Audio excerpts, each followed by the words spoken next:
Pistons play tonight, Orlando Magic. Nice to have you in studio. So good to Cade be Cunningham, back. year 2. Dwayne Casey went on 97.1 this morning. Mm-hmm. He was talking about how he's not ready to put a win total on this team, but it's very important to see, is Cade Cunningham able to take that next step in year 2? And my question to you is, what is that next step? Is it borderline all-star? Is it an all-star? What are you looking to see out of year 2 from Cade Cunningham?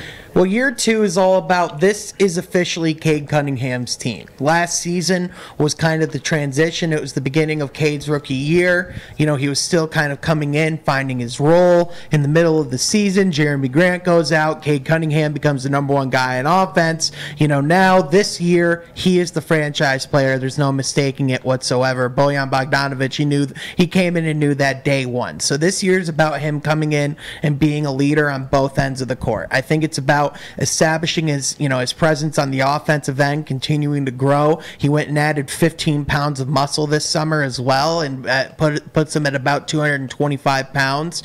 You know, his ability to finish at the rim, finish through contact is going to be something that's going to be big for his game. But also, you know, his ability to play make, to have that guy like Jaden Ivey right next to him. This is going to be the most talented roster, you know, Cade's ever played with in his entire life. So I think with the fact that he took a lot of work this summer, he talked about, you know, at media day as well, about how, you know, he learned how he needs to prepare not only physically but mentally for the NBA game as well, combined with, you know, coming in healthy, having a full training camp. I think Cade's primed to have a really good season. I think, you know, LaMelo Ball, we saw last year, you know, he was an all-star in his second year. I think Cade Cunningham can have a very similar campaign to that. At the very least, we're going to see a lot of high-scoring nights out of him this year. He talked about how after preseason he wants to be more aggressive. I think you're going to see him try and set that tone tonight against Paolo Banchero, this year's #1 pick as well. So I think Cade's a special player. I think this year we're just going to see more and more signs of what makes him a franchise player and a talent that you want in your franchise. And Sean, another thing too, because we talk about it, and a lot of people would agree with this. We talked about this on From Half Court. For the Pistons to even be in that play-in conversation or to make the play-in, you're going to need a big year out of Cade. I think that's probably the obvious one.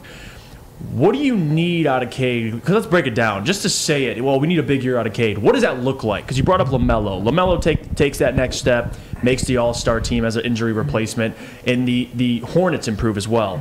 What do you need to see out of Cade Cunningham to, let's say I tell you the Pistons made the play-in. What do you expect out of Cade for that to happen?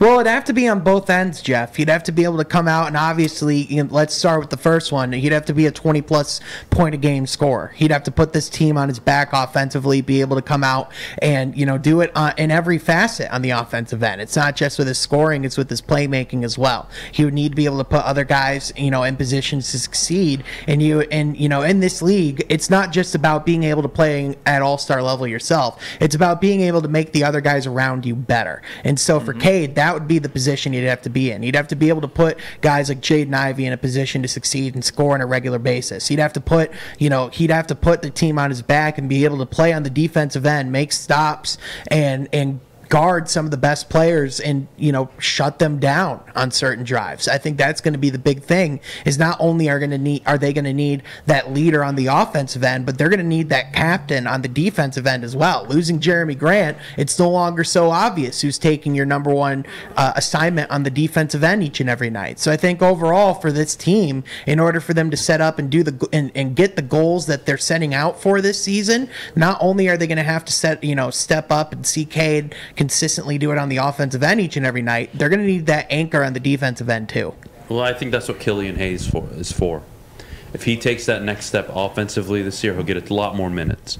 But he's arguably your best defender, especially on the perimeter. He is your best defender.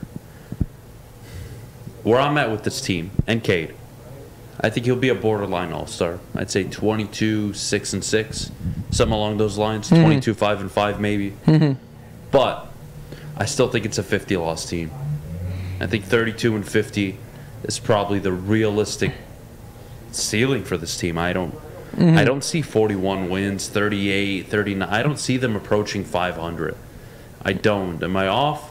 Unless Duran is just a problem, and Ivy is what you think he is. Yeah, Adam, to your point, this team's going to go as far as their young talent takes them. You know, even though going into this year, this is the most talented roster that they've had since Dwayne Casey's been in Detroit. The reality is that the average age went up from 23.2 to 24.9. So this roster is still really young. And, you know, they're in perhaps the best Eastern Conference that we've seen. Of the 30 NBA teams right now, about 23 of them, I would say, are actively trying to win games and try to make it into the play-in picture. So I would say the big thing for the Pistons is, you know, like we said, it's going to go as far as Cade Cunningham takes them. But also, if you're trying to get in that play-in picture and really secure a spot, you're going to need Jaden Ivey to consistently come out and produce each and every single night. And I think what we saw from the preseason is that he looks ready for the NBA action. He looks like the NBA physicality isn't going to be too much for him, but he's still a young guard who's going to make mistakes, is going to need that time to grow. Also, having that injury to Marvin Bagley to start your season